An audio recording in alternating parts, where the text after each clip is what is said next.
Bonjour à vous. Aujourd'hui, je vais vous parler de qu'est-ce que Dieu peut faire dans une vie et puis comment est-ce que Dieu peut faire des détails dans une vie. C'est pour ça que quand je compte une histoire, c'est bien important de voir les détails. Parce que Dieu est un Dieu de détails. Parce que dans Luc 12, 27, ça dit « Regardez le lys des champs, il ne sème, il ne file. Et Salomon, dans toute sa gloire, n'a pas été vêtu comme l'un d'eux. » Alors, si Dieu voit les détails pour une fleur, de voir comment la vêtir, que même Salomon, dans la Bible, n'a pas été vêtu comme l'un d'eux, c'est là qu'on voit les détails pour Dieu est important. Dans l'histoire que je vous ai apportée ce matin, c'est que ce qui arrive, c'est que c'est une dame qui est la mère d'un ami de David. Quand David allait au cégep, c'est un jeune homme que personne ne voulait lui parler. Tout le monde le mettait de côté, il riait de lui. Puis un jour, David, il me dit à moi, maman, il y a un jeune homme au cégep que tout le monde rit de lui. Puis moi, je lui ai dit, mais toi, tu vas en prendre soin, tu peux y parler, il peut devenir ton ami, qu'importe ce que les autres disent. Qu'est-ce que Jésus ferait à ta place? Parce que dans le fond, là, c'est un peu ça que j'y ai dit. Parce que j'étais en train de lire, c'était dans l'état que j'avais lu, que ferait Jésus à ma place, un livre à conseiller d'ailleurs. Puis là, ben, David a commencé à le côtoyer, il parlait, puis ainsi de suite. Puis le petit jeune homme s'est attaché à lui beaucoup. Mais là, à un moment donné, il est attaché à lui, mais la raison pour laquelle les gens ne voulaient pas y parler, il y avait un problème. Puis j'avais dit à David, dis-lui qu'il corrige son problème, puis s'il corrige, ça va bien aller. Mais il ne voulait pas le corriger. Alors là, ce qui est arrivé, c'est que j'ai dit quoi, il ne veut pas le corriger, tu sais ce que tu as à faire. Fait que finalement, il l'avait mis un peu de côté. Il avait dit, mais il n'a pas écouté. C'est pas grave. Suite à ça, là, il continue à aller à l'école, puis là, il s'en va à l'université, mon fils. Il est rendu à l'université, je reçois un téléphone d'une jeune fille qui me dit « Bonjour madame, je voudrais parler à David. » Mais David ne voulait pas que je donne son numéro de téléphone. Il avait trop de travail à l'université. Elle ne voulait pas être dérangée. Là, j'ai dit « Je suis désolée, je ne peux pas te donner son numéro de téléphone. » Puis là, j'entends rire en arrière, puis là, ça rit, puis ainsi de suite. Ben, je dis « Qu'est-ce que tu veux exactement? » J'ai dit « À qui que je parle, là? » Là, elle m'a dit « Je suis... je suis la mère de, mettons, du jeune homme, je ne veux pas le nommer, du jeune homme en question qui est au cégep. » Ben, je dis, madame, pourquoi vous me comptez des menteries? Vous me dites que vous êtes une jeune fille quand c'est vous. Puis là, on m'a dit, ben, c'est parce qu'elle dit, je ne savais pas comment pouvoir parler à David. C'est que David, vous ne pouvez pas y parler, il est à l'université. Puis madame, moi, ce que j'aime pas, là, c'est quelqu'un qui parle, qui dit des mensonges. Puis moi, j'aime pas le mensonge. Puis je vous demanderais, madame, de ne pas me parler. Soyez assurée que je vais faire le message. Mais les gens qui me comptent des menteries, j'aime pas ça. Fait que là, c'est très bien, madame. Bon, ben, j'ai dit, aussitôt que David va lever la fin de semaine, je fais le message pour qu'il l'appelle. Pas de problème. Alors, la fin de semaine est venue, j'ai dit à David qu'il pouvait l'appeler s'il voulait, puis ainsi de suite. Et puis, il l'a appelé, puis ainsi de suite. Puis là, là, ça a continué, les semaines ont continué. Puis à tous les jeudis soirs, j'allais manger de la pizza avec mon mari au restaurant. Puis là, je vois un jeune homme que j'avais, c'est-à-dire, ce jeune homme-là au cégep, je ne l'ai jamais vu, ni en photo, en rien. Puis je ne connaissais pas ses parents non plus. Puis le Saint-Esprit, il me dit au restaurant, le jeune homme que là, c'est le jeune homme du cégep. Là, je dis, oh Seigneur, moi, je dis ça à mon mari. Mon mari dit, mais voyons, tu ne l'as jamais vu. Ouais, mais le Saint-Esprit vient de me dire ça, je ne sais pas si c'est lui, mais c'est ça. Ça reste comme ça. Là, les semaines passent. Là, mon fils, il reçoit un téléphone du jeune homme en question. Il demande à David, moi, maintenant, je demande à Montréal, est-ce que c'est possible que tu peux me prendre à Green Bay puis m'emmener à Montréal? Mon fils, il dit, ça ne me dérange pas de t'emmener, mais avant, je dois arrêter à l'église à Longueuil. Puis il dit ensuite, j'allais t'emmener à Montréal. Pas de problème. Quand il est arrivé à l'église, moi, j'ai fait un saut. Parce que quand j'ai vu ce jeune homme, j'ai bien vu que c'était vraiment le jeune homme que j'avais vu au restaurant avec ses parents. Mais là, après l'assemblée, on va toujours au restaurant prendre un petit dîner. Puis là, je dis au jeune homme, toi, tu allais manger de la pizza à tous les jeudis à tel restaurant à Green Bay. Comment vous savez ça, madame? C'est parce que je vous voyais. Puis sais-tu pourquoi je le sais? Parce que le Saint-Esprit me l'a dit, maman dit le Saint-Esprit. J'ai parlé un peu qu'on avait la foi, puis il avait vu l'assemblée, il avait participé à toute l'assemblée. Puis là, j'ai dit que c'est Dieu qui m'avait dit, c'était vraiment lui qui était au restaurant. Alors moi, je lui ai dit que j'avais une grande compassion pour sa mère quand je l'ai vue se lever pour aller à la salle de bain. Là, il m'a révélé que sa mère était très malade.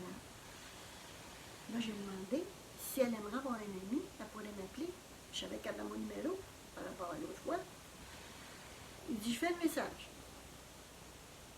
Je reçois un téléphone, c'était elle. Bonjour, Madame Prou. Elle me répond comme ça. Je suis la dame que vous avez placée l'autre jour au téléphone. Ouais, je suis désolée, madame, je ne savais pas, de un, vous étiez malade, puis de deux, ben, j'aime pas les mensonges, fait que je m'excuse si, j'espère que je ne vous ai pas parlé trop là. Non, non, non. Elle dit, vous m'avez mis à ma place et tout. OK, je vous dis, je t'ai gêné un peu, mais en tout cas, peu importe. Suite à ça, j'ai dit, je vais aller vous voir. Elle dit, présentement, je suis à l'hôpital pour passer des tests. Si vous voulez me voir demain, vers 2 heures, ça va être parfait. Je vais. Et puis, quand j'ai arrivé, j'avais amené un petit cadeau. Elle était bien contente du cadeau. Puis là, elle m'a dit, qui vous a dit que j'aimais ça, ce cadeau-là? Qui vous a dit que j'aimais ça? J'avais acheté un petit ange, là. J'avais dit au Seigneur, je ne sais pas qu'est-ce qui est si vous, je connais rien, dis-moi qu'est-ce que je dois acheter. Puis c'était un petit bonhomme d'ange, à peu près d'un pied d'eau. C'était très joli d'ailleurs. Puis là, ben, c'est là qu'elle m'a dit, qui vous a dit ça? Mais le Saint-Esprit, la façon qu'il agit, il permet toujours qu'il y ait une question qui puisse ouvrir la porte. Alors, il a ouvert la porte. Puis là, moi, j'ai commencé à lui parler de lui. Puis elle était avec sa soeur dans la chambre. Après d'avoir parlé un bout, des 4 mois, doucement, elle m'a dit, je m'en vais prendre une cigarette. Puis elle dit, on va se revoir encore. Pas de problème, madame. J'ai dit, je m'en vais à mon chalet, puis je vais revenir cette semaine ou la fin de semaine, puis je vous appelle. Pas de problème. Je m'en vais à mon chalet. Là, je la rappelle, un coup, je suis arrivée du chalet. J'ai dit, j'appelle à la maison. J'ai dit, elle est seulement sortie, elle est là pour des examens. Son mari me répond, elle passe pas la nuit. J'ai dit, pardon? Non, non, elle passe pas la nuit. Je l'ai donnée à Marie. Le médecin dit qu'elle passe pas la nuit, puis elle a eu l'acte de contrition. OK. Là, j'accroche la nuit. J'ai dit, je vais y penser. Je vous remercie beaucoup pour les informations. J'accroche la nuit. Là, je vais voir mon mari dans le salon.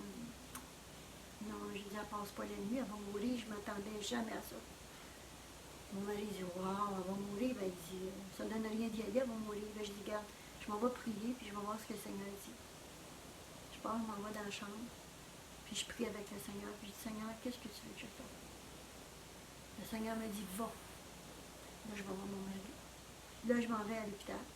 Ben, t'es pas pour y aller, elle va mourir cette nuit. Non, j'ai dit, j'y vais pareil. Si le Seigneur me dit d'y aller, j'y vais, c'est tout. Mais si tu veux pas venir, reste ici. Non, non, je vais y aller avec toi. Puis là, mon mari, on s'est emmené à l'hôpital. Puis mon mari est resté, lui, dans l'auto. Puis j'ai dit, prie en attendant. Alors, je rentre dans la chambre, puis la chambre, là, c'était plein. On s'entend, la dame n'est pas censée passer la nuit, alors tout le monde pleure. La parole que je dis, juste comme ça, pourquoi vous pleurez comme ça? Là, il me regarde, puis il dit juste peu un mot, parce que ma mère, elle était dans la même situation, puis Dieu en a sorti. Tout est possible.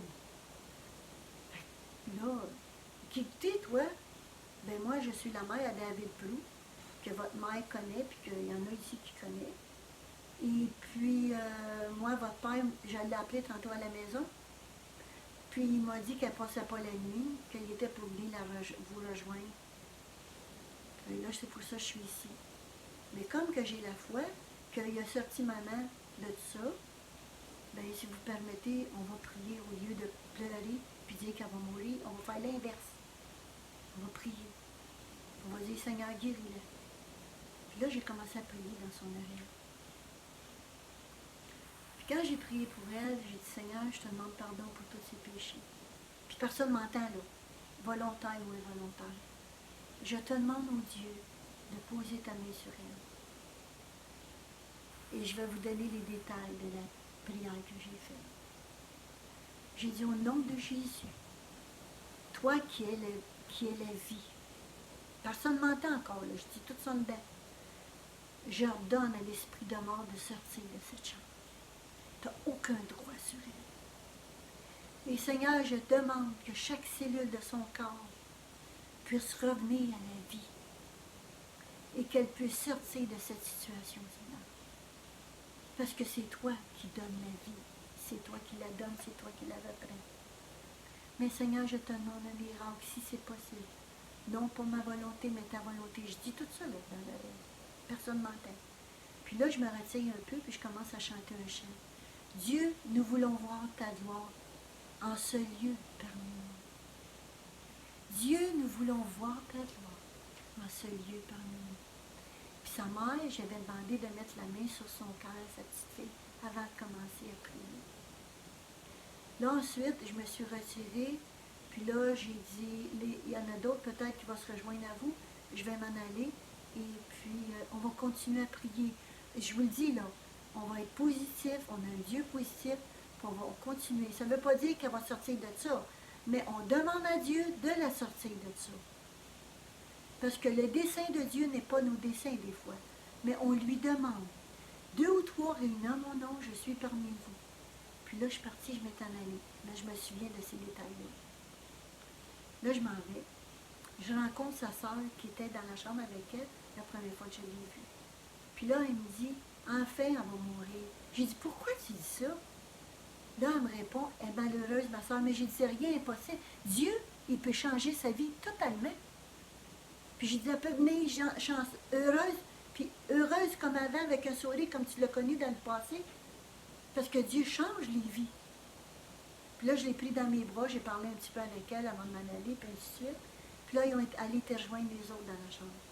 Je m'en vais au chalet après, le lendemain. J'attends 2-3 jours, j'appelle. Mon mari dit, appelle pas, ils vont dire qu'elle est morte. Non, j'appelle quand même, parce qu'on ne sait pas. De toute façon, si le Seigneur est à chercher, ils vont me le dire.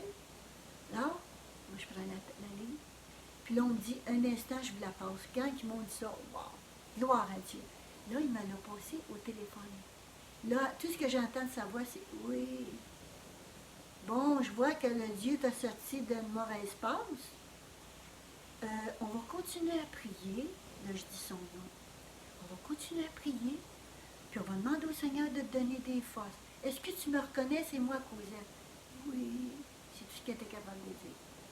Je te rappelle, je ferme la ligne. J'attends 2 jours, 3 jours, je continue à l'appeler, de l'appeler, une semaine après, une semaine après, une semaine après. En passant, elle pesait 60 livres. Je continue, à toutes les semaines, je l'appelais, un petit bout, elle était capable de me parler un petit peu, tout ça. Puis là, à un moment donné, elle me dit, Cosette, j'ai engraissé de 10 livres. Wow, j'étais contente. 60 à 70, c'était déjà pas payé, hein? Puis là, elle a pris 2 mois avant de sortir de l'hôpital. Je continue à l'appeler par téléphone. On jasait ensemble, puis j'y parlais du Seigneur. Puis là, un jour, elle me dit, Cosette, je dois le voir, je dois te rencontrer. OK. Elle dit, je vais sortir de l'hôpital à fin de semaine, telle journée. OK, j'arrive. J'ai été, elle m'a appelé pour me dire qu'elle sortait. J'arrive. Elle dit, j'ai des choses à dire, Cosette. Elle dit, j'ai été l'autre côté. Elle dit, je ne sais pas comment de temps, mais j'ai été de l'autre côté. Puis elle dit, ça sentait tellement bon, l'autre côté. Elle dit, j'ai de quoi te dire. J'ai entendu chanter aussi. C'est probablement les anges qui chantaient. Puis là, elle me dit, c'est comme si j'étais née de nouveau. Gloire à Jésus. Quand on prie le Seigneur pour quelqu'un, puis quand elle m'a dit, c'est comme si j'étais née de nouveau, j'ai dit, te l'as dit le mot exact.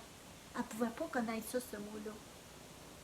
Là, je lui ai dit que j'avais fait la prière de repentance pour elle, parce qu'elle ne pouvait pas parler. Je l'ai faite pour elle par la foi. Puis là, elle m'a dit que sa vie était pour tout changer, parce que Dieu y avait laissé le temps, il avait donné la vie. Elle n'était pas censée passer la nuit. Le médecin l'avait dit, avait eu les actes de contrition qu'on dit en catholicisme. Puis son mari l'avait donné à Marie. Mais Dieu a dit, c'est pas ça qui va arriver. Dieu l'a sorti de là. Les détails d'un miracle est important. C'est pour dire aux chrétiens qui m'entendent, ou tous ceux qui m'entendent, que lorsqu'on demande au Seigneur de nous guider dans la vie, c'est que des fois, c'est un détail qui vient de longues semaines. C'est pour ça qu'il ne faut pas perdre la foi.